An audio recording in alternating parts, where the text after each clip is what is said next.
Welcome to the Next Play podcast. We are live here. We are talking March Madness. We currently have two guys coming on here that are in the NCAA tournament.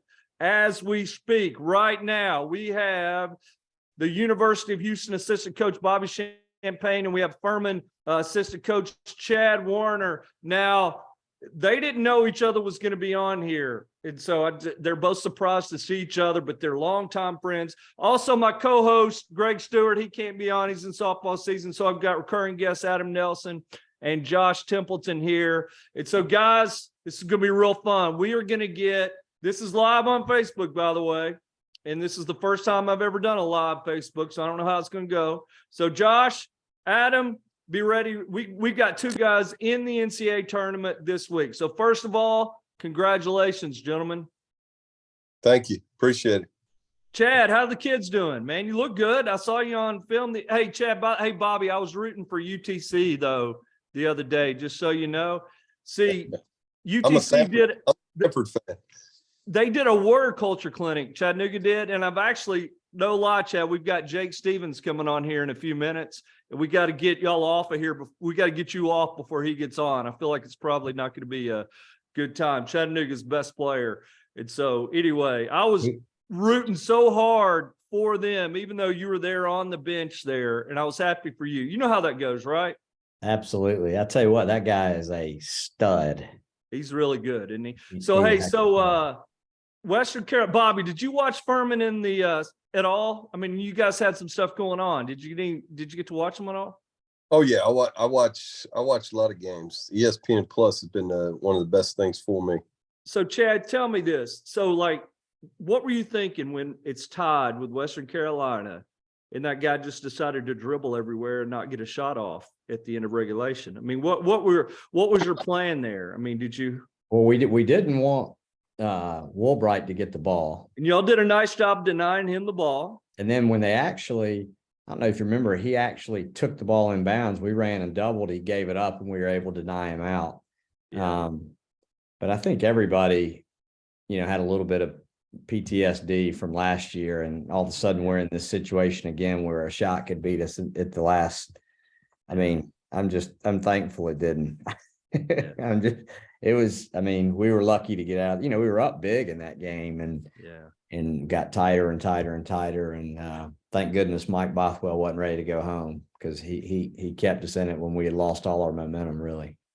Yeah, you guys are pretty good. I mean, you really are. So, so Bobby, so number one in the country, I actually saw the odds today. You guys are picked to win it. Did you know that? Like Vegas has picked you to win it. The only time I know about Vegas odds is if we don't cover, and I get a lot of hate emails.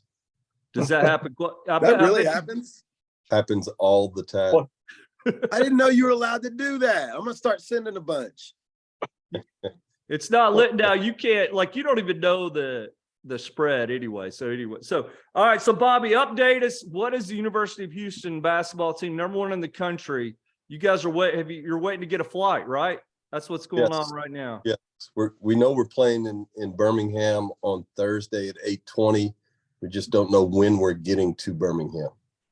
Wow. Same stuff, different day. Last year we went through the same thing when we were stuck in Pittsburgh after beating Illinois, trying to get to San Antonio for the Sweet 16. So hopefully here I may have to get off because they're going to send us hopefully send us a flight time. My boss thinks we're leaving at 11 tomorrow morning, and I'm not telling him any different until I find out differently.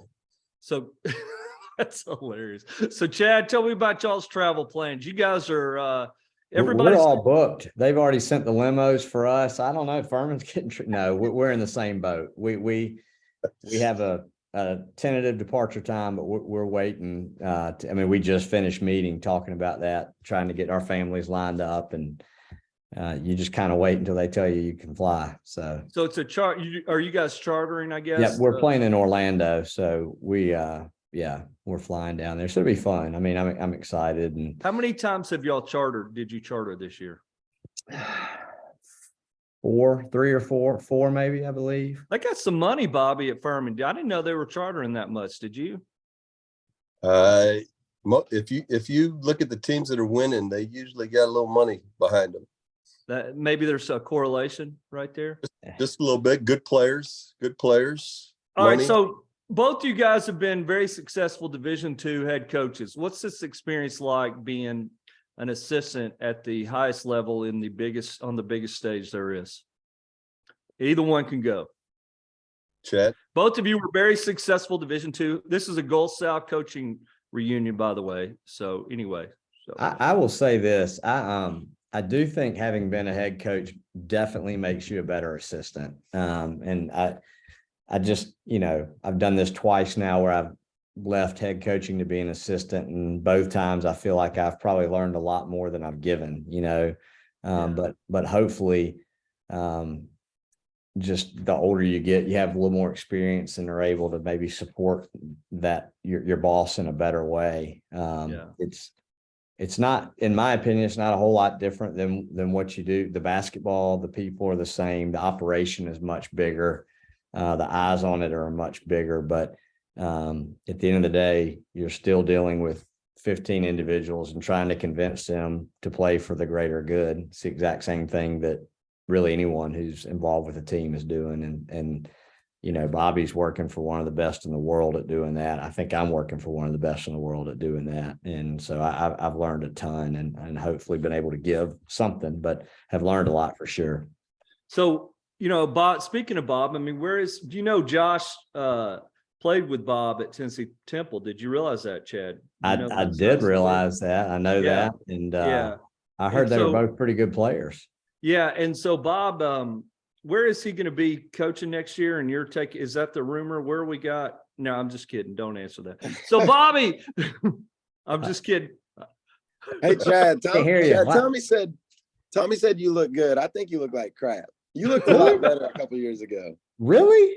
Yeah, you did. You look real good. You look stressed out. I don't know. Is it easier being a head coach or an assistant? That's what I want to know. Is it easier? Which one is easier? I think the stress is completely different. I'm sure, Bobby, you definitely have stress. The biggest difference for me, you get on from the wins and the losses quicker than as a head coach. Those things were, you lose and it doesn't leave. As an assistant, you just have so many other things you have to get to. You know what, though? I would look better if I had those sunglasses you're wearing. These are gas station guys, man. It would cover up $10 at the gas station. My sleep deprivation. So Bobby, what about the stress level? I mean, I would agree with that 100%. In the game, you're competing like crazy as an assistant. You're living in every moment, but then after the game, the losses are a lot easier y'all lost once, so I don't know that y'all know how to. We lost 3 times, and every one of them were equally. I mean, we're coming off a loss. We lost in the championship yesterday to Memphis. So, it is different. My concern when the horn sounded was, hey, is the bus here? Is the food here? Yeah. Or do we have the room ready for the selections show? And is all that going to go smoothly so that we don't add to what just happened on the court where we lost the game in the championship without our best players? So there's different things that you're stressed out about. And winning is important because it cures a lot of things for everybody. It makes things a whole lot easier, but it is different. And I'll echo what Chad said. Much better as an assistant, having been a head coach, because you can kind of sympathize with what the head man's going through, because he's getting pulled in 100 different directions and trying to stay focused on getting his team ready to go. Yeah. With your experience as a head coach, do you shield your current boss, your current head coach, from a lot of the administrative things or a lot of the dynamics within the team because you understand how it made you feel when you were a head coach? Yeah, but it's different. Like Chad said, there's a whole different operation here. As a D2 head coach, it's you and one other guy. So getting the bus and the hotel and those things were part of the head coach's responsibility. Like I said, my boss just left the office thinking that we had a flight at 11 o'clock, and I didn't tell him anything different, so that he didn't have to worry about that as he headed home and started watching some film on Northern Kentucky. And you just try and take you try and take as much off of his plate as you can so that he can focus on getting the guys ready for practice, getting them ready for games, and just focusing in on the scouting report and those things. So he doesn't have to worry about whether or not the bus is going to be sitting outside waiting for us to take us to the airport. Yeah, no doubt. Yeah. So Bobby, you guys are playing it's 9:04, 9:20 Eastern time. Chad, you guys are playing when now? 12:40 or 12:45. We're early On Thursday. Thursday. So you got one of the first games. So, Yeah. so Virginia, I mean, they're going to be easy to score on. You got you're the offensive guy at FURMAN. So you got that all figured out, not, pretty, just drive by them anytime you want. Is that the plan? I'll Just tell say, you "Hey, what, guys, man, let's go." Let's, they're so good. They're so good. But you know what? Everybody right now is. I mean, Bobby, those guys in Houston are about the same way. It's just not much fun to play against. So we'll have to play great, but our guys are excited. We're excited, and we'll have a plan and go out there and cut it loose. I noticed FURMAN's a little faster this year. Jake, did you think, and Jake, I'm really sorry. I was going to try to get Chad Warner, the assistant coach at FURMAN, off before you joined us. Yeah, I appreciate this. I humbly apologize. The plan, this was not just to put you through torture, but hold, can I interrupt real quick? Hey, Bobby, you realize Jake's going to play in the NBA. He could have started for you guys. Like, he is the real deal. So anyway, I don't know about that. Offensively, Jake would be great. I don't know about his pick and roll coverages. We need to work on that a little bit. I read Jake's NBA. That's what they're worried about in the NBA. Jake, what do you got to that? You'll be fine with that, man. Come on, you're 7 feet tall. You can get out there and guard Kyrie Irving. You ain't scared of that crap, are you? Everybody's got something to work on. It's just the latest in the long line of ththings I've got to work on. So Bobby, this guy had one offer out of high school, BMI, one offer. So I think he can figure out how to guard Kyrie Irving off the. I don't know. That may be tough. Yeah, maybe not that one. You may need to hear that answer. After hearing that answer, it's not surprising what he's done. I know. All right, Chad, go ahead. What were you saying? Well, but Jake, did you notice FURMAN was faster up and down the floor? That's Chad Warner right there. That guy, I mean, he got him playing a little faster. They're, I would say, never easy to play against. So, them getting just a year older is not fun. So, yeah, definitely. I'm going to do you the favor, Tommy, since you wanted me off anyway. And I told my wife I'd be home 30 minutes ago. But I am going to say this before I get off. To Jake, I don't know if I've ever played against a guy at any level that puts more pressure on a defense. And, obviously, I don't mean this in any way to slight Chattanooga. They were just a completely different team with you and without you. And the respect that all of us have for you is through the roof. And I have no doubt you're going to make a lot of money playing. And man, you're a heck of a competitor. And, you played your best when it was needed in the biggest game. So tons of respect over here in Greenville. And Bobby, it's great to see you guys. Tommy, you look like you've lost weight. I'm really jealous. Hey, I've got a lot less stressful gig than you guys do. I have no boss. It's the greatest thing in the world. Bobby and I have talked about that. But, Bobby stays connected with me better than you do. So, well, every time you ask, I mean, I get in trouble for the warrior culture stuff. So I feel like I get shunned every time I talk to you. Jake, I was rooting for y'all so much. I mean, Chad and I've been friends forever, and they shunned me on the warrior culture. Tell them how bad a mistake that was, Jake. Like, they would definitely beat Virginia. They're going to lose now because they didn't do the warrior culture. Would you agree with that? Disavow. Tell them about Grundy sometime. All right, Chad, we love you. We'll see you. I love you guys and look forward to catching up soon. Chad, get on Synergy December 17th. The Cougars beat Virginia at Virginia. So take a page off the Cougs. Listen, if we can, I'm sure we'd have identical personnel and game plan.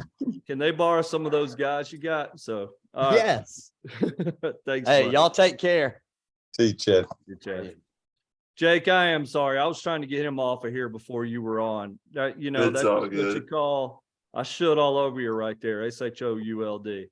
All right, Bobby. Let's get one more question for you because we know you got to go book a flight for you guys. And so tell me seriously, the injury to, your guy, everybody's wondering about that. I mean, you guys, I mean, what is it like feeling the pressure of all that, the Final Four being in Houston? I mean, how does that affect the day-to-day of what you guys are going about doing, I guess?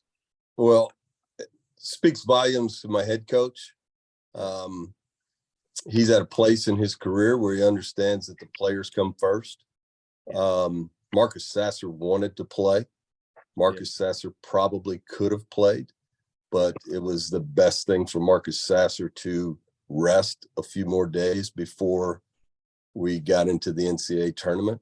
It would have been great if he was there and maybe would have made the difference in the 10-point loss. Coach understood what's at stake for Marcus. We spent all day yesterday getting him healthy, all day today getting him healthy, and hopefully on Thursday he'll be ready to go and play like he did all season long and carry us. So those growing injuries are weird too. They're always, how those are. So it was kind of scary when he went down. Thought it looked terrible. Yeah. So he's a tough kid though, and has put the work in. Coming back from an injury last year, he missed all but 7 games because of a broken foot, and he's a tough one, man. So he'll do what the trainer tells him to and what the docs tell him to get ready to go. Yeah. Well, we'll be watching you and appreciate you coming on here, man. And good luck, and let's catch up soon. Okay. Yeah, we'll see you. Thanks. Flight leaves at 10:15. Just got a text. You got it. So you're in. Sweet. Yeah. All Thanks. right. See you guys. Good luck. Buddy. Thanks, man. Thank you. Jake, I appreciate you, buddy. I'm really sorry to have. Hey, you're good. So Adam, Josh, Jake is he's future NBA guy. So they lose in tragic fashion to Chattanooga, and we just to Furman, and we have one of Furman's assistants on the show. So that was pretty rough there. So anyway, tell us about your emotions going through. Hey, first of all, I'm proud of you. I really am. I mean, you fought to get back. Jake was out for how many games? 11, 10, something like that? I think 11. Man. I mean, and then, you fought, but you got back in and you took helped the team get to the finals. And I mean, you looked pretty tired. I watched you guys. I didn't watch VMI, but I watched the other 3. You looked exhausted. I mean, it was fun. I mean, it's what you kind of live for. So, I mean, when the doctor told me like there's an outside chance that you make it back at the 6-week mark, like I was doing everything to be ready for that point in time. I didn't want to miss the opportunity. So, like literally, I think we play Friday, and I went to the doctor Wednesday, and he kind of told me, okay, let's start amping this thing up and doing full contact and stuff. So once that was the case and I was good to go, I mean, the emotions just started running crazy. And the first game, of course, is against my former school in VMI, so it's like 10 times more emotional. And just get there and just have a good feeling all week. The team had a good vibe about us, and win 1, win 2, and it kind of snowballs, and we find ourselves playing Monday night for a berth in the NCAA tournament. I was joking with Chad, but I was actually serious. Like what beat you guys is I watched, because I'm friends with them, was when that kid from Western Carolina decided to dribble out regulation. If I think y'all beat Western Carolina. I know you do too. And I mean, playing Furman after what happened last year, their whole situation. I mean, that was 4th game in 4 days. That was a tough deal. Y'all to beat Western Carolina, but life's not fair. So, hey, I mean, I know you guys felt that. You guys didn't want him to dribble out the clock either. So, got to play who's in front of you. And we Yeah. had Furman and had a chance at it. So can't ask for much more. Props to them, though. They obviously have a very talented team. Yeah. Hey, I mean, Jake, what was the injury leading up to the Furman game that put you out for 6 weeks? So I broke my hand against Furman, which was also rough. So yes, we played them at home, and with like 17 minutes, like the second half had just started, and I just kind of went for a rebound, just broke my hand, finished the game, but had to tell coach like, hey, we can't draw up any shooting plays or anything for me because I can't hold a ball right now. So yeah. This guy's a warrior. He is. He's Grundy. Tommy, he is so much better at answering questions than you are at asking them. It's amazing. I have my own podcast, and it's definitely helped that side of things. Do you really? Yeah. He has a great podcast for he has college players on it. Yeah. And so he does some great interview stuff. So it's Dude, good. that's awesome. Where's the connection between What's the you and call? Tommy Brown? The connection is, well, go ahead, Jake. Yeah, he's as far as I know, friends with one of our assistant coaches. And I know him because he came and talked to VMI a bunch of times, or once or twice, I think, and then came to chat this past year, warrior mentality, being a Grundy, communication, all that good stuff. So that's kind of where we got started. They're about to start calling it being a bow. Josh thinks his dog's tougher than Grundy. I know. I don't It's think. a thing. It's a thing. And it's yeah. Josh, you gotta start branding Bo, man. You got to build a brand. Yeah, he's starting to post some stuff, Jake. All right, so Jake, what's next? What do we got? I know you're getting ready for the next play, next phase here. So I'm assuming have you signed an agent yet? How's that going? I am in the midst of trying to figure all that out. It is not my favorite thing. I'm not let's shop around and see what's going on. I like to just kind of pick one thing and just go with it. So kind of like the transfer portal last year was just hectic. This is kind of similar in that fashion, but yeah, kind of taking this week to, do a bunch of Zoom calls, have my family, have Coach Earl, who's been awesome to help me. So we're just kind of taking it one step at a time, trying to figure that out, and then just doing all I know how to do is just work and, go to work and try to get into the different combines and summer leagues and, take it from there. So I guess one of the keys is getting invited to, where is it? What is it called? The one? Yeah, Portsmouth. What are the, projection right now? I mean, I was looking at maybe go in the second round, possibly. Is that what I saw? Are you feeling, how's that going? I don't know. I'm not sure how much I buy into all that yet. I think my biggest thing will be, doing really well in the workouts in Portsmouth and all this stuff coming up. Cause my college tape is what it is. People have individual questions about my game or whatever. And I think I can, do my best to answer those in the team workouts or whatever. So what bothered me about one of your evaluations? I looked it up. I don't know if you've read them all, but I was looking it up. It really pissed me off. It said that they thought you were an adequate passer. I don't think you're an adequate passer. I think you're a great passer. I really do. The whole thing running through you. I think them saying, yeah, you can make the backdoor pass if you need to. No, you have vision. You have next level vision. So I was really bothered by that. So in Portsmouth, I want you to show these dudes how good a passer you are. Obviously you can really shoot and you can score inside and out. So I think the next level passing is what's going to set you apart. Because you can just blame your parents on the lateral quickness. There's only so much you can do. Yeah, that's what I'm saying. And I've like at VMI, we had a strength coach and, all that good stuff, but to be able to like really lock in and work on things. I had a couple months before the season this year because I was dealing with an ankle injury and, I made big strides this year and I probably had realistically probably 2 or 3 months to work on it. So like I said, I think it's the just latest thing in the lines of things that I want to work on that I've no doubt I'll get better at. So, yeah, not a lot of time at VMI when you're getting up at 6:30 to do the drill and all that stuff. Yeah. It's a little different. I don't know how y'all do it. I don't playing college basketball and being a cadet. Josh, us three wouldn't have done it. That's true. Yeah, you're right. That ain't got nothing to do with being a warrior. That's my sleep. I don't know. So Jake, last thing before we let you go. So let's say, is it G League overseas? If the NBA, obviously NBA is your goal, but let's say right away. Have you even thought that through yet? Where we go there? Yeah, I kind of tell everybody, like, I would play basketball at the YMCA if that's what it called for. Like, I just love playing ball.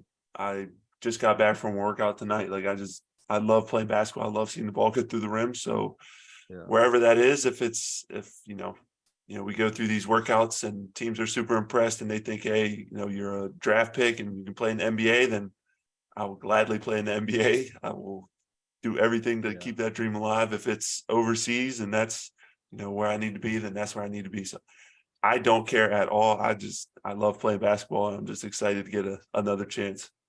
Good deal. All right. Hey, hey, Tommy, real quick. The nice thing about the NBA today is that it's evolved to a place where big guys that can shoot and pass are so valued. So Jokic is kind of like just flip the position a lot. Hey, Jake, it ain't like he runs a 4.340 either. You know what I'm saying? Lateral quickness isn't needed in the NBA when the average score is 120 plus points a game.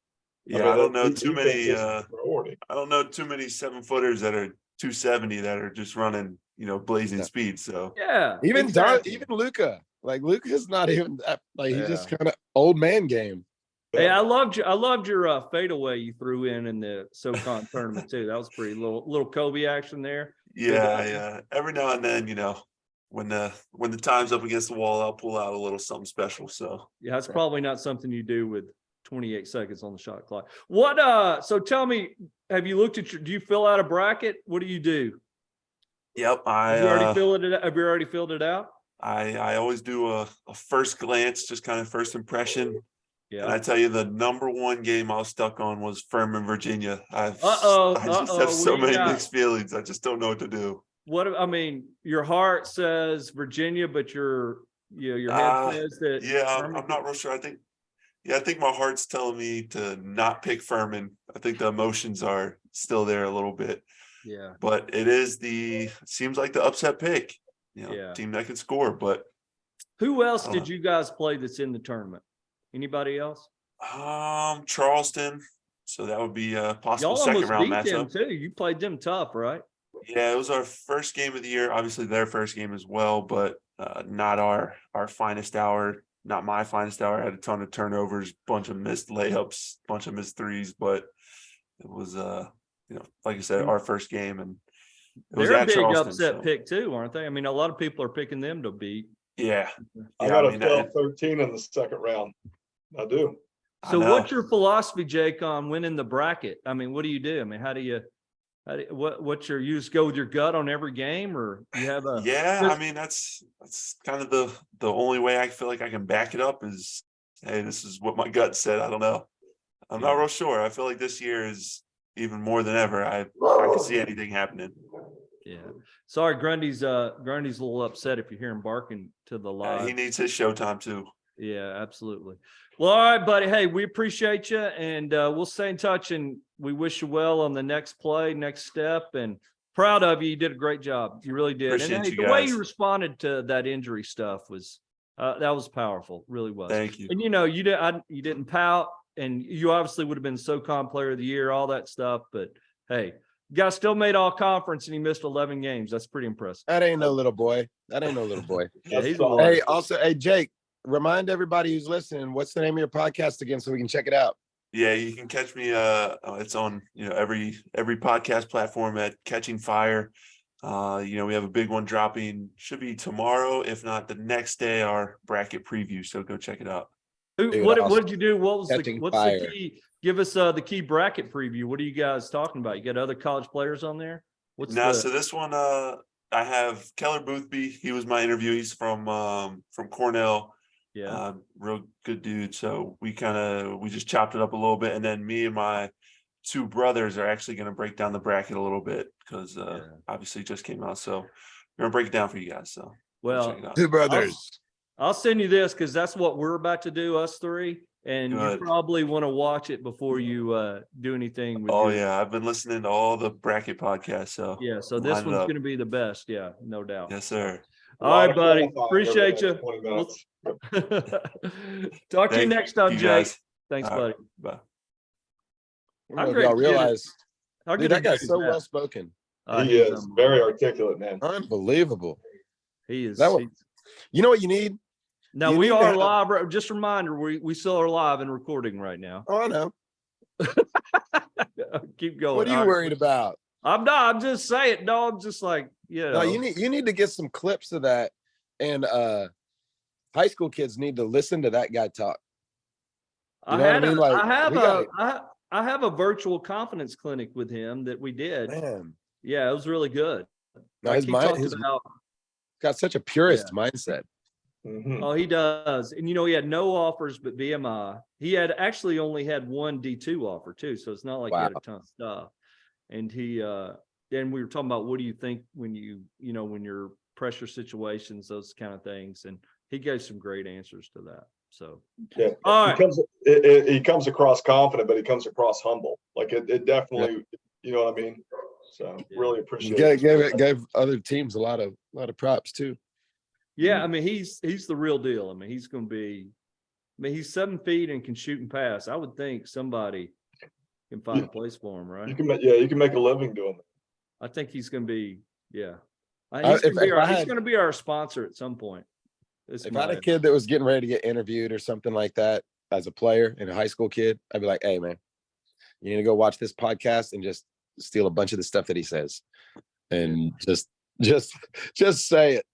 Yeah, Like, those guys at VMI are all so smart. I mean, if you go through what they do, I mean, you can't get in there, first of all, if you're not highly intelligent.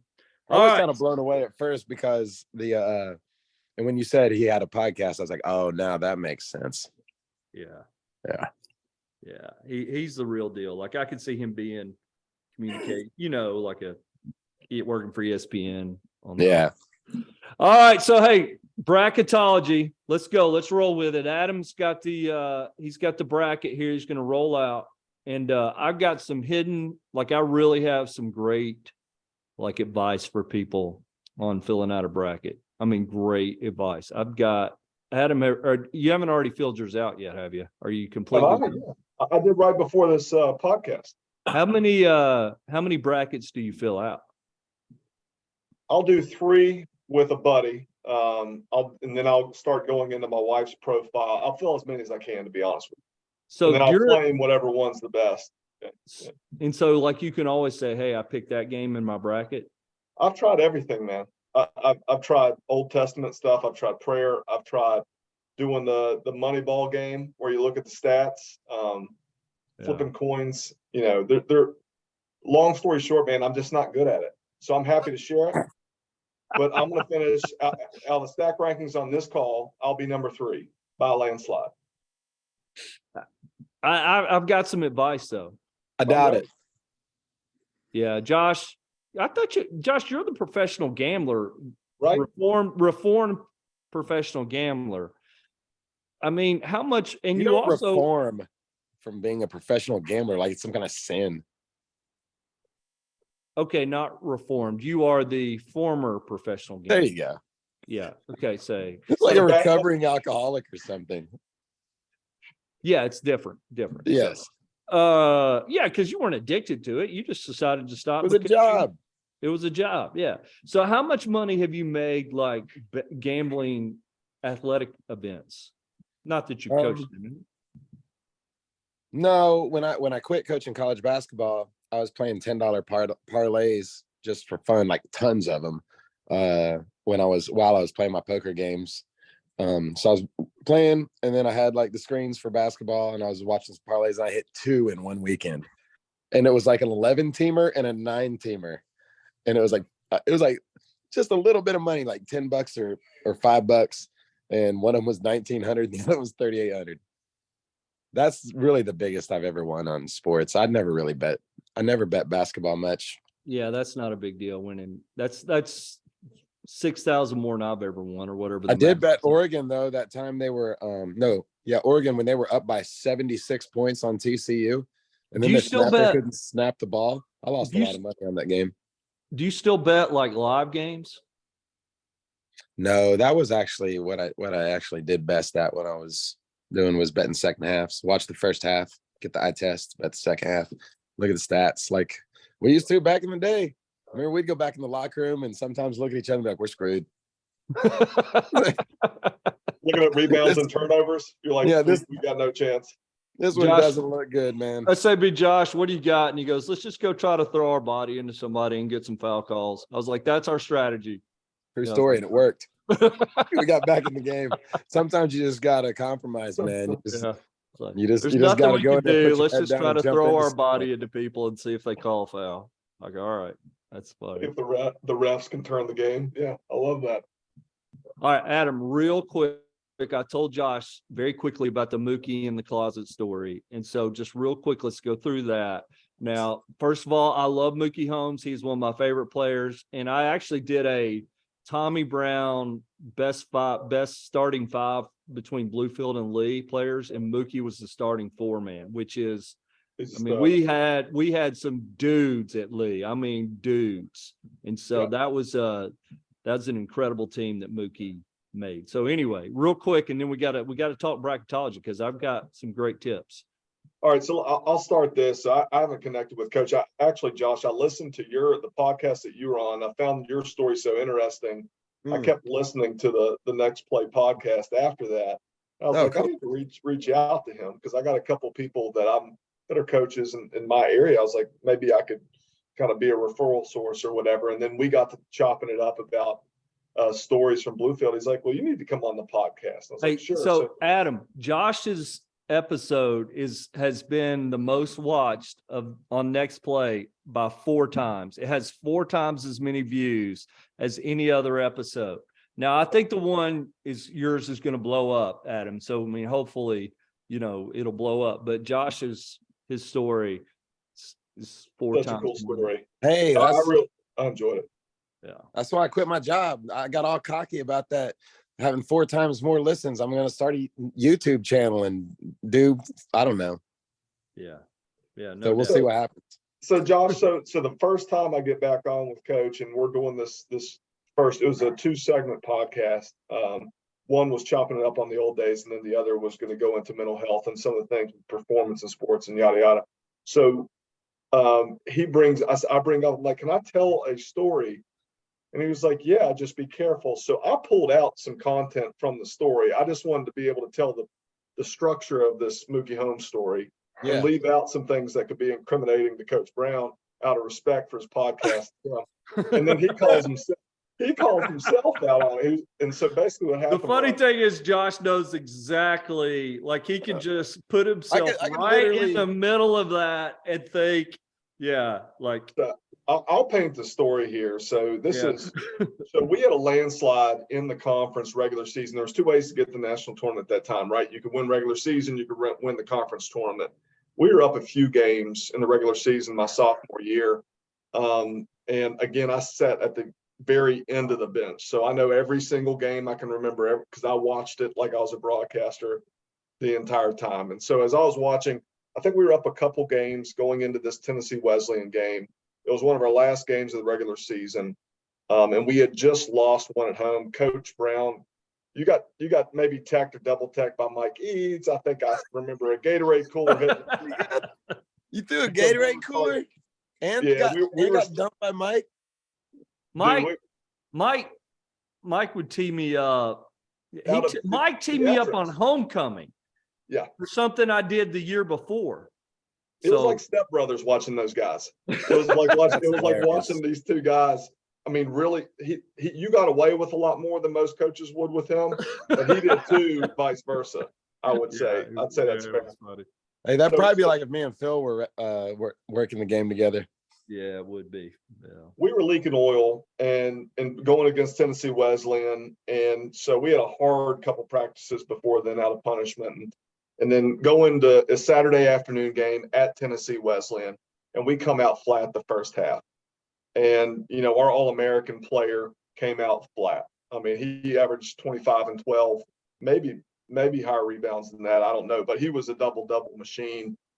So he had a quick trigger, Mookie did. And, I mean, he's horse-cussing the team. He's horse-cussing the coach, the basketball, everybody in there when the buzzer sounds going to halftime.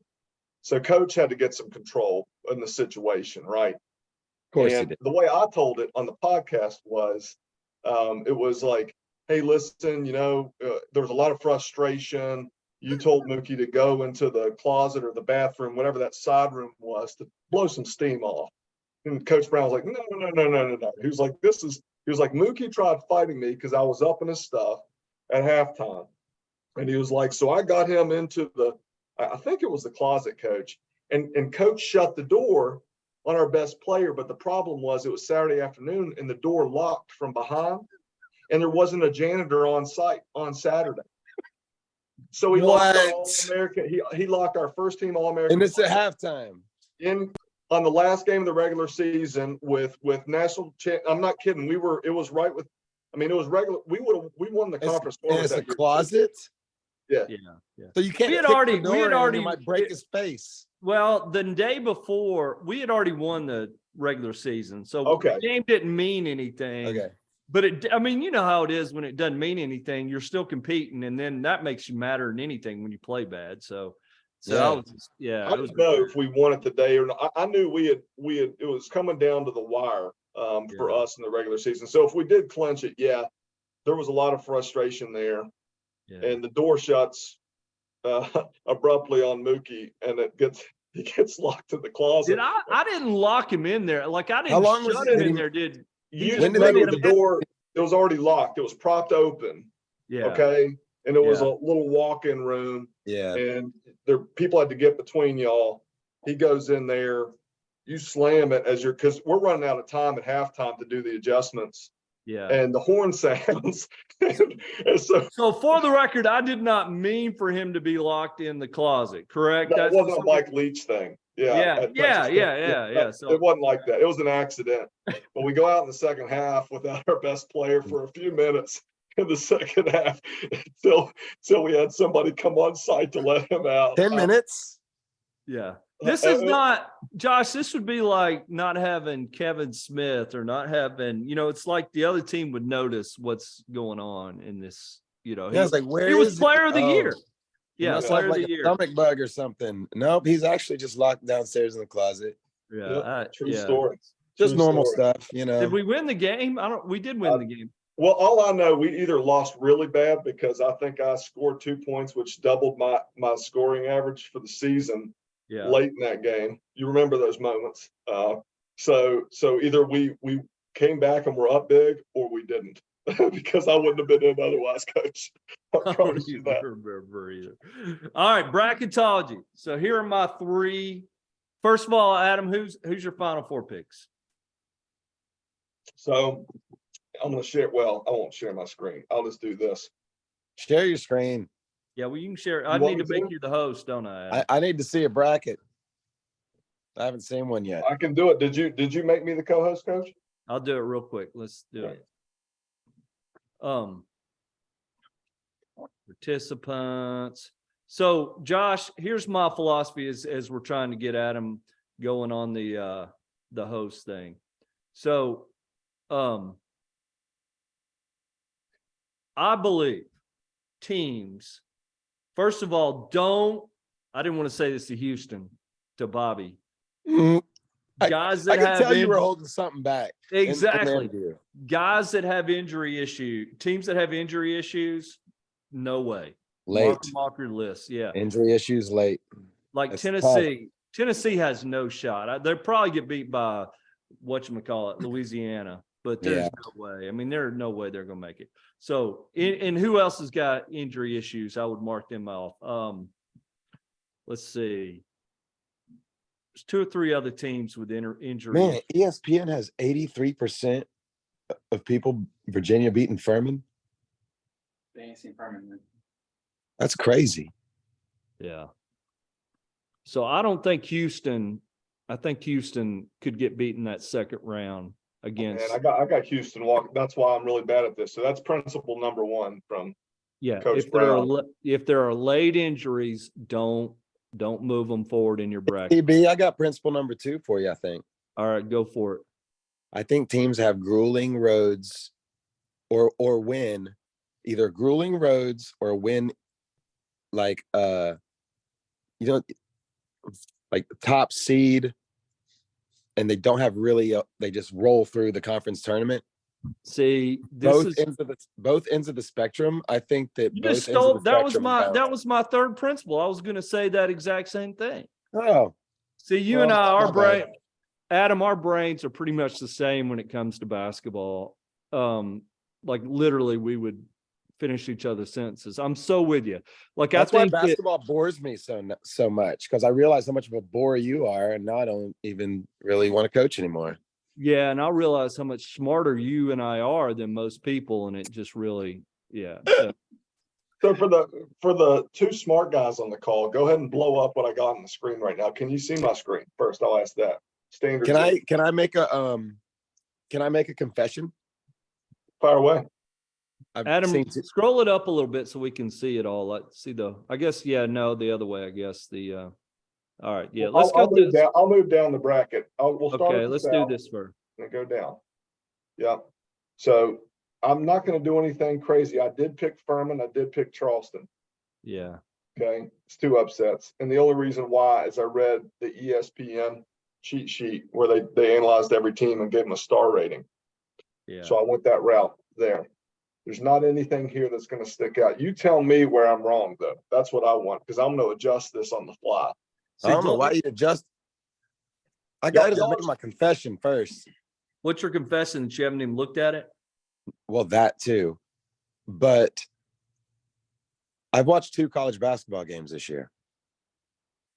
And for 2 months, I forgot about it to check the scores. Yeah. Like Ohio State went from being I was like, man, Ohio State's got a That's great why year. you didn't watch anything, because Ohio State was so terrible. Exactly. Yeah. See, Josh is a big Ohio State fan, Adam. So, and then they made a run all right. So, yeah, Josh, still though, I think your principles will be good. I do think that, I think a team that loses in the semifinals of their Power 5 tournament is dangerous, because I think if you lose in the finals, why didn't you just go ahead and win? I think there's something to the mentality of losing in the semis when you're like, all right, you get an extra day's rest, you're motivated by the loss, et cetera, et cetera. But if you lose in the final, then I'm not for you, to be honest with you. If you win the final in a grueling path, and then you got to turn around and play on Thursday, which is the NCAA committee's. That's ridiculous. They don't care. They don't care. I mean, seriously, they don't. How can you not, like Tennessee last year? How can you not let them play Friday, Sunday rather than Thursday? And that's a huge deal. That huge deal. When you're talking two For evenly, recovery? yeah.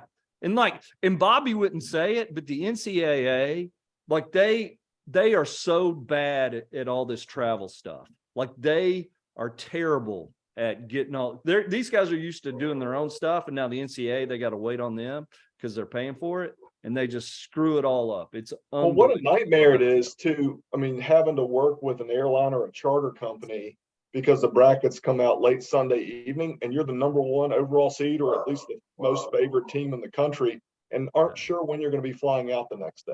Exactly. That's wild. And you're looking as the number 1, as I guess the 2 seed, you're looking at maybe playing Auburn in Birmingham. I mean, that's really fair, isn't it?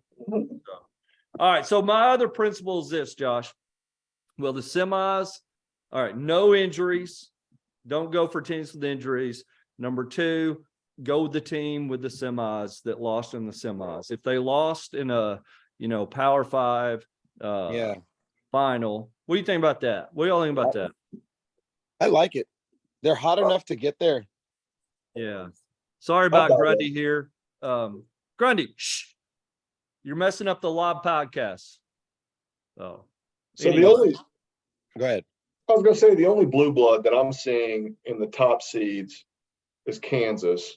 I would think that there's been so much parity and so much mediocre basketball at time. I think that's fair this year. There's not one team that you look at and say they're really standing out. Gonzaga does that every other year or so. You watch them in games, and whether it's in their conference or even non-conference, and they just look different. And I can't say that I'm seeing a team. I thought Purdue may be that team with the big Eddie that they have down low and the senior play, but is there a team that really stands out? Is that Houston? I mean, who is it? I don't see anybody.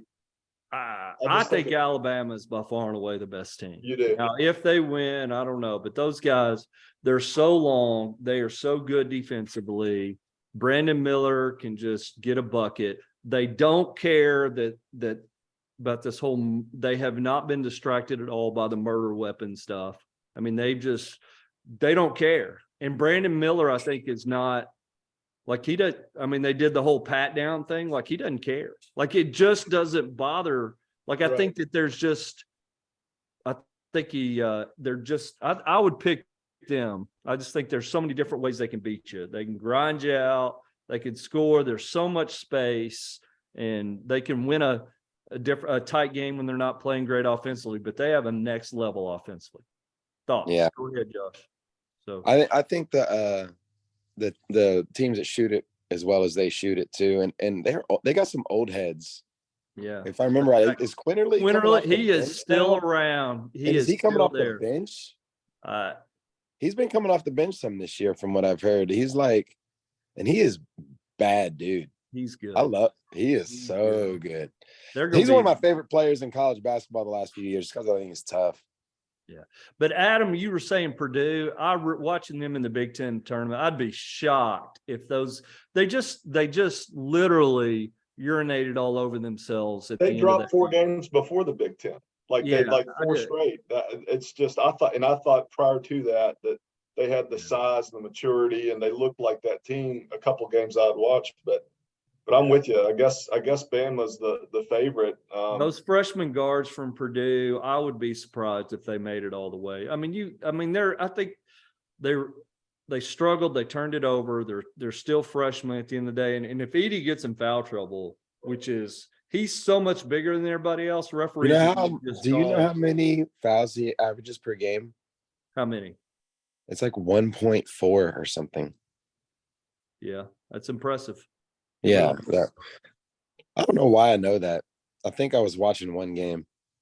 You know, Yeah. another thing too, when you have a guy like him in a conference, and Illinois had this with what's his Big name? fella a couple years ago, yeah. Yeah.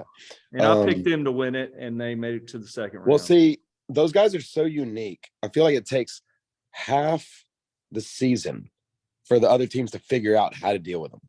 And Yeah. then you're getting to watch film on everybody's best game plan to deal with this guy, and then make a mix mash of what's your personnel. And then by the end of it, he's not as unmanageable anymore. And then, hey, another thing, Adam, on referees, like you haven't seen referees all year, and they're used to refereeing Edey too. I Yeah. think that you know how it is. A guy that Jermaine Burke, you remember him, right? Big J always was in foul trouble just because he was big. Yeah, Joe Folk. people would just, yeah, exactly. People would just fall off of him. Oh, it's got to be a foul, and I think that could come back to. He would hurt just bounce off Joe's Purdue. butt. Yeah, Rodney Sproul, it's like, I remember they would call some of the craziest stuff on Joe. yeah, And that's the thing, like when guys are they're that much different, I really think it takes half the season for people to figure it out because it's so unique. Kind of like back in the day when Anthony Sampson played at Freed, the little 5'3" guy. When you first play against him, you can't practice for that. yeah. Their best player is actually like, you told a Division I point guard he wasn't allowed to dribble. I did. Yeah, but if he played this guy was 5'3", and he would just steal the ball and from everybody. And so you weren't allowed to dribble if he guarded you. You just had to, otherwise he was good. I mean, he was going to steal it. He led the nation in steals. He literally was a foot off the ground. And so like no one was. All right. Hey, so here I've got a team, a dark horse team that I think meets all my criteria, and they could easily go to the Final Four, or they could easily be put out in the first round. Missouri. I think they're interesting. I think they score it at like crazy. And I think that they lost in the semis to Alabama in a tough game. I think that Missouri is dangerous. There you go. It's recorded and it's live. So they probably will get beat in the first round, which is the thing. Like if you get like a 4 or 5 seed, they could easily, and you pick them with all these brackets that you get points on, they could get you 0 or 60 points. It's a high risk. Feast or famine. Yeah. So Missouri, that they meet my criteria. There's no injuries. Let's see that bracket again. Yeah, let's see it. You know who another team? So teams that I wouldn't pick are Kansas lost in the tournament final, and they also won it last year. I don't know about, I don't know. I just think that, I don't know. I'm not Yeah. feeling Kansas. They have such different personnel than they had last year too. Yeah. Like as far as their main guy goes, So- that's hard to replicate. You know what I mean? But here's something that we have not put into the equation yet, and I want to get your all's perspective as coaches. Like during this time of the year, right? Whistles get swallowed because refs get tight, right? Your Yeah. freshman guards don't want to show up for the big moment. Maybe they're overthinking it, or maybe they're moving too fast, right? Yeah. But coaches also get tight, I would assume. And so during this time of year, so if the relative age of the people that are playing in this tournament are younger, just because of how the college basketball is working right now, you Yeah. got inexperience in the tournament. You haven't seen any Is it team though? outside Because of there's a lot of guys in grad transfers and transfer portal guys that are still going. I mean, you Yeah. got like some the Brandon Miller and the Grady Dick, like those really good freshmen. I'm But just wondering how there's a lot of old heads too. No, that's fair. That's fair. I guess, yeah. Adam, I would say to your assessment of the coaching, though, I think where it really comes into play is that last 30 seconds of a game where you better have something. Like when I was with you at Bluefield, I was absolutely horrible. I didn't realize that if you're just yelling and screaming the whole time, you really can't think and draw things up well. And so I really got a lot better at that. Now my team started not playing hard, so that was a problem. But anyway, it's like That's not true. it's so I really believe though you got to have a guy that can make that draw that in a tight game when you got to win 6 games. There's going to be some 2 or 3 situations where you've got to be able to get the ball the right guy in bounds. You've got to get draw up that last second shot, whatever it is. You better have a guy that's good with a clipboard or you're in trouble. And some of these guys that have never been there before, I mean, that's hard. I mean, it really is. So So do you put that into looking and saying, this year maybe you look at the self, or you look at some of the people that have been around for quite some time in the coaching ranks that may not have a top seeded team. Kansas does, but beyond that, right? And see them make a run just because of experience, because most of these games are going to be pretty close. It's March Madness. And I think like Shire has done a great job at Duke. I really do. But I think where they're going to miss him, like Duke's good. I think they could make a run. But Ken Shire, I mean, he's never done that. And I mean, you talk about experience. Like by the time my last couple of years at Lee, after I'd been there 11 years and at Bluefield 7, there really was no situation I hadn't been a part of. And so I was comfortable in all those. So anyway, I Scroll up a little bit. I just put that there just because I wanted to, like, you talked about your principles for bracketology. Mine is I pick Duke every year if they make the tournament. So you want me to scroll up? Yeah, I think Shire, I think he's done a great job. And I think he's got a great future ahead of him. But again, until he does it, right? I don't think you can. I mean, sure, you can be naturally. Can you scroll down now?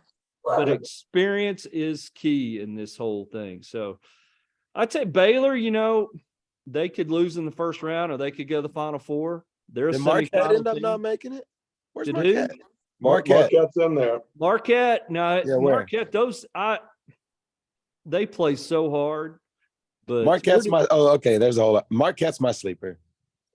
I mean, they play really hard. Cam Jones is bad to the bone. Yeah. That's a kid that played at ECS. You know who does not fulfill my criteria is now Xavier lost in the semis, Adam. So that checks a box. There you go. No, they lost in the final, didn't they? Oh no, that removes it.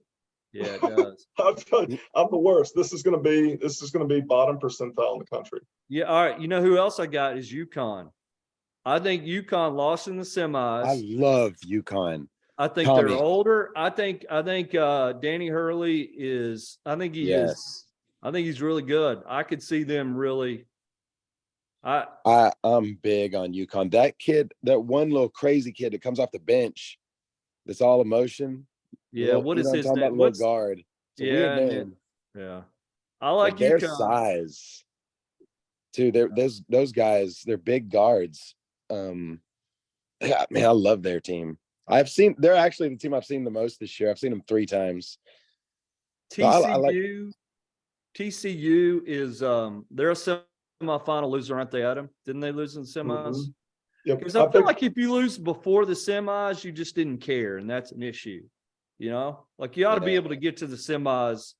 I think that I'm not a huge what's his name fan in late game situations.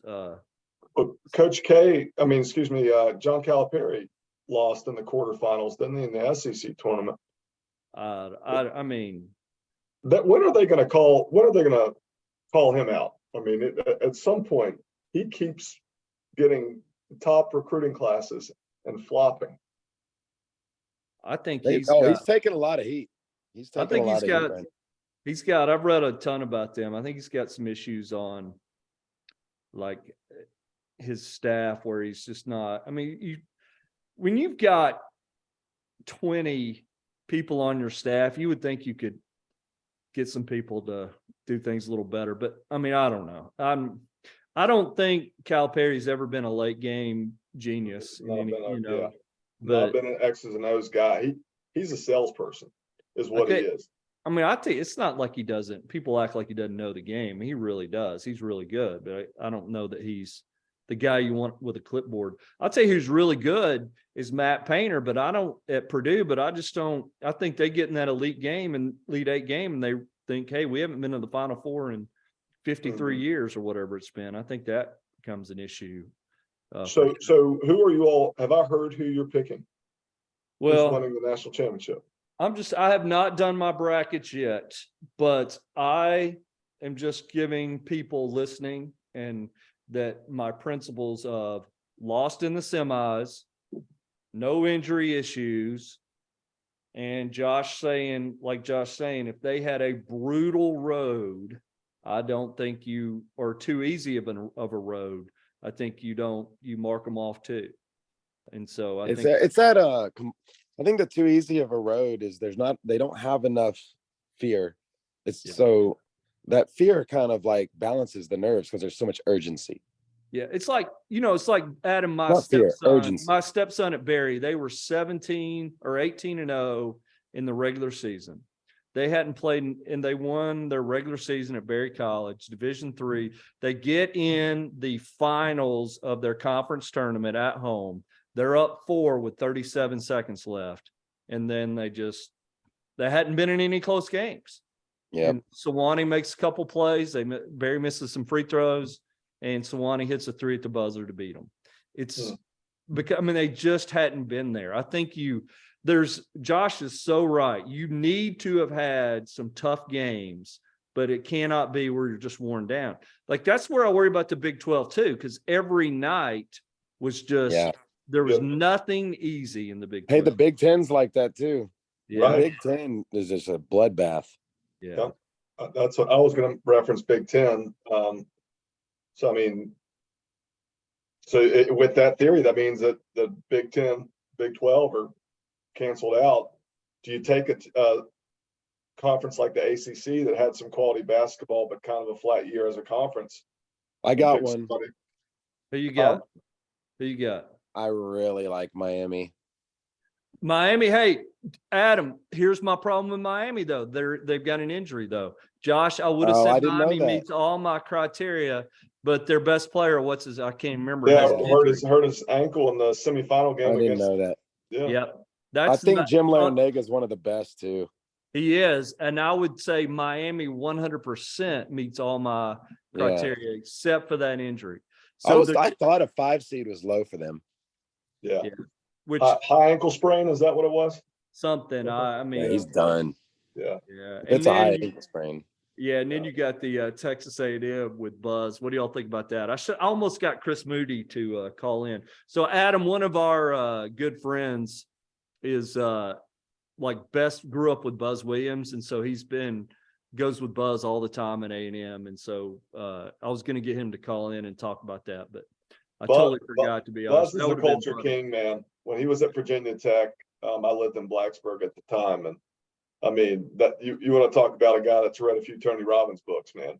That guy, that guy comes in and, is beating drums at practice, and like he is all on social media and all in the community, and he's firecracker, man. But he knew how to take a program and pump some life into it. He's something. We got to spend some time with him because of Chris, but I guarantee you, he probably doesn't regret it. But he's a number 7 seed. They're a number 7 seed because the NCAA said, you know what, we're not going to listen to you. So we're gonna you get that 7 seed. Would have been fun. Was he outspoken about his seating, or where last year, you remember he went nuts about not making it. Texas A&M, like he wrote some big 12-page deal and just went off. And I mean, went off. And so, like Joe Lenardi, the guy, he was like saying, it's going to come back to hurt Buzz this year. And it did. They stuck him at 7. And did you see Buzz when he stood up and clapped when they did their selection party? It was pretty funny. So, all right. So I don't know about Michigan State there, Adam. How far did you pick them? Mm-hmm. Let's see. They are going to be facing Duke in the Elite 8, I believe. Okay, gotcha. Sweet 16, check it. Yeah. So you got Alabama in the Final Four. Do you have? Where are we at here? Tell me where to go. Let's see. Oh, gotta go up. Kansas State kind of meets my criteria, but the Big 12's, that's too brutal, I think. Like, I really like UConn and I really like Missouri.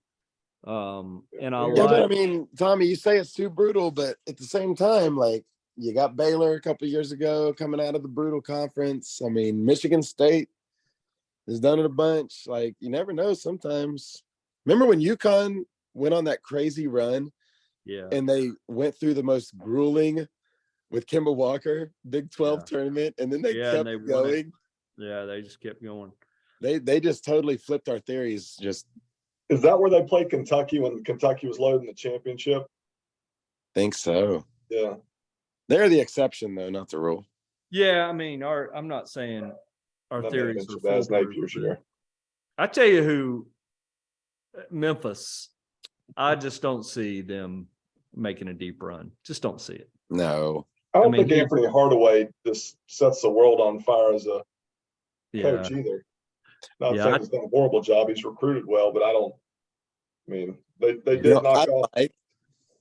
I liked St. Mary's until their draw. And they got beat by 80 their last time out, which I think always hurts you in the next, they got Gonzaga beat them very bad. Off of them. They're good though. Yeah. So I don't know. UConn is just, and then you got Iona. That's Pitino, right? Iona College, Rick Pitino. Where's he going next year? I hear there's rumblings of him getting them back into the Power 5. Yeah, he is. I think either St. John's or I think that's the place. I think he's going to St. John's. So Big East. Yeah. He's tell you college basketball. I mean, I think Josh and I, Adam, we just had a little bit too much morality to make it to the big time. Like he made a few too many good decisions. Yeah. Yeah, like Chris Beard. I mean, he bit his wife, didn't he? I mean, allegedly. Choked her out. Allegedly. He bite her too. Allegedly, and now he's the head coach at Ole Miss. Will Wade's back. Yeah, but Kermit Davis is one of the best people you ever meet. Yeah. He told me straight up one time. He's like, there's just some schools we ain't gonna be able to compete with because we ain't gonna pay them. Yeah, no doubt. And the Iowa Auburn game is a mixture of different coaching personalities there, Adam. That should be interesting. You got Brad McCaffrey, who is outspoken, has never have cheated, and then you've got Bruce Pearl, who is Bruce Pearl. So that should be an interesting game right there, Josh. So I heard that Bruce, yeah, he's a Bruce Pearl's just a stand-up guy. I mean, I think that he's one of the most honest people I've ever met. You know, honestly, like I feel like they should have an award about integrity and name it after Bruce Pearl. the Bruce Pearl Award. Yeah, the Pearl Award. It should be a giant pearl. Yeah. But Yeah. instead of being white, it should be like brown. Bruce Pearl is yeah, he's a high character dude. So high character. All right, so let's wrap Pulling the this up. tongue. Do what? Yeah, high character. It's a, you know, well, any closing thoughts though for brackets? We've given some great advice here, and it's been a good show. So again, Never pick teams that can't shoot. Never. If the team is inconsistent shooting the ball, don't pick them. They ain't winning 5 of them. they're not winning. It's 6, isn't it? Yeah, whatever it is. Yeah, they're not winning 6 games. There's no way. If you can't shoot, like You can't- Tennessee, yeah. I you mean, put a can't- daggum. I'd love to see what an analytics number is. Like, what's the lowest team 3-point field goal percentage of the last 10 national champions? Yeah. I bet it'd be surprisingly high. Yeah. You need to be able to make a shot. It kind of comes down to that a lot of times. Well, the doesn't it? problem is, you know, coaching is so good too right now, and the weight and coverages and all that kind of stuff. Yeah. And the players are so good with scouting reports. And maybe they always have been, but it's just a lot more nuanced now. Yeah. Like, you know, back in the day when we were at Lee, like, not everybody was teaching their post defenders what shoulder the guy's going to go over. And you have Synergy too, Adam, like on Synergy, this new Yeah. program. It's not new anymore, but like literally every analytic is available to, I mean, you can watch, how often does this guy go left? Well, you see it. I mean, you see, it's just so easy to Wow. be Yeah, broken college down. basketball film studies like Yeah. reminds me of online poker. I don't want none of it. Yeah, Yeah. it's pretty. AI has changed the game. It really has. Yeah. Like right. everything's changed the game. Like all of the technologies that they have with all that stuff, the analytics, and it's been there. It's just like people are getting really good at game theory. So getting games solved, like that's one thing. Like with Texas Hold'em, you know, statistically, Texas Hold'em is solved in a lot of situations. So tell us, well, give us an example of that. I got pocket queens, and just about any time in a 6 max game, I'm going to go all in pre-flop normally. But there's a really tight player in the under the gun, which is first to act, which means they're playing a very small percentage of their hands, and they bet, and I'm on the button and could have a wide range of hands, and I re-raise, and then they go all in. There ain't not one chance that he thinks that I'm calling him with anything less than kings. Not a chance. So don't I'm you think you raising could be him like down. one of these NBA analytics guys? I feel like with your mind like that, you could be an NBA analytics guy. Like, you know, that No, here, I mean, I don't here know. Anthony Davis is going to do this 74% of the time. So this is how we should guard him in the first 6 seconds of the shot clock. Yeah, you have so no but- interest in that? I have as much interest in that as I do taking off all my clothes and running into a fire, like like jumping on my fire pit in the backyard. Even there's no amount of money to None. pay you? None? Mm-mm. I wouldn't do that for any amount of money. No, I wouldn't do that for 500K. But it's the same thing as you were doing, though, correct? It's almost the exact same thing. No, In because poker. it combines basketball with that tediousness. And I just don't want to coach anymore. I don't want to be involved in basketball that much. Okay, so let's get over your personal self here, but like you could do that though, right? Oh, I mean, if I could do analytics with poker and statistics, yeah, I mean, they could teach me. I can figure it out. It might take me like 10, 12 years. 10, 12 years. But that's what you did with poker. Like you knew like if you were playing Adam and I, you knew how many times we were going to do this. You knew that. Yeah, and if we were playing online, I'd have usually stats on what you're doing and what position based on what other positions were doing stuff, like how Wow. much you would re-raise from the hijack, which is one before the button, against the person who opened under the gun. So like I can just put my mouse on that and I can see how much you re-raise against every single position on the table. So if this person's strategy is I'm going to 3-bet let's just make this really easy. Because I have no idea what he's talking about. Do you, Adam? He said a button at one point. Yeah. Okay. I'm re-raising 2% of the time against the under the gun person who like raises and they don't fold, they raise, and I'm gonna re-raise him. You know what I mean? So like if he's the first one to act, that's a big sign of strength that he opened the pot. So I raise him from the hijack, and if I click my mouse on that guy's screen and it says that he does that 2% of the times, I know he has aces, kings, or ace king, because that's 2% of the hands. Does that make sense? Yeah, it does. And so it's the same thing as basketball. Like So if once it goes down to 13% range, he's re-raising 13%, then I know I'm going to give him about 10% of his 10% of the hands, and then about 3% bluffs that he's just making a play. So that's what his range looks like. So then what does my how much fold equity do I have? If he had, how many bluffs does he have in his range? Like all that, what does he think about me? Yeah, and then it just becomes a leveling war from there. But I don't think that that's really like just analytics. so how is that different than Duke playing Kansas in the finals? Well, here's what I will say about that is that collecting that data and understanding tendency, the sample size makes all the difference in the world, because you have the factor of adaptability. Yep. And so when you talk about a college basketball game versus somebody that's doing poker for a living, you can look at that large sample size and understand consistent tendency, because all these variables can be controlled based on the hand that you're dealt. When you get college basketball, and I think that's what we're talking about in terms of like, hey, can you measure this from this, whatever that program is that, you know, measures their statistics going right, left, and what they do in this situation. Yeah.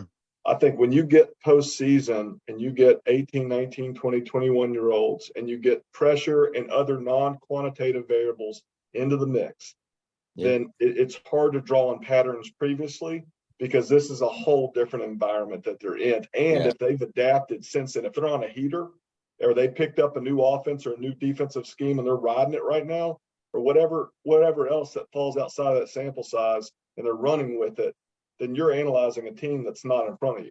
You know what I mean? And there's another factor too, is like I was getting ready to say the youth factor right before you said that. That was one thing that was like really in my head, is like, you're dealing with children here. And sometimes kids get to clicking so much that they lose all self-consciousness and totally throw themselves in the moment. And sometimes that same kid when he's in a different place in his career or a different place in life, could freeze up for a semester and have the biggest shooting slump of his life. Yeah. So what's the difference? Like just the context that his headspace is in. And I think that's why, like, the more we get into like with psychology, like sports psychology, getting everyone aware of their mental health, you're going to see teams performing, and there's going to be less parity in college basketball because of that factor. I don't know. I mean, there's so many factors, but that's what makes it interesting. The sample size thing's interesting too, because when I'm talking about poker, it's like I play 1 million hands in a year. You know, like 1 year I played 1.8 million hands. So I didn't have 30,000 hands of me playing in games that you played in, if you played that many hands. Does that make sense? Right. So the sample size makes my reads so much better. And that's why those teams in conference, they have a way bigger sample size, because they see that team every day, all day. And then, you know what I mean? Yep. So, All right, that's beautiful stuff. Let's stop there. We appreciate everybody listening to the Next Play podcast. Please subscribe and like and give it a 5-star. Thank you to our recurring guests, Adam and Josh. We are definitely going to have these guys on again. And Josh, Adam and I are starting this mental health series that I told you about, so we'll get you on there. hey, that was a great segue into it then. Yeah, Boom. exactly. Yeah, Yeah, boom. yeah. Y'all, we'll get- y'all are doing God's work right there. there you go. There you go. All right. Thanks, guys. And we will see you soon. Appreciate it, TB.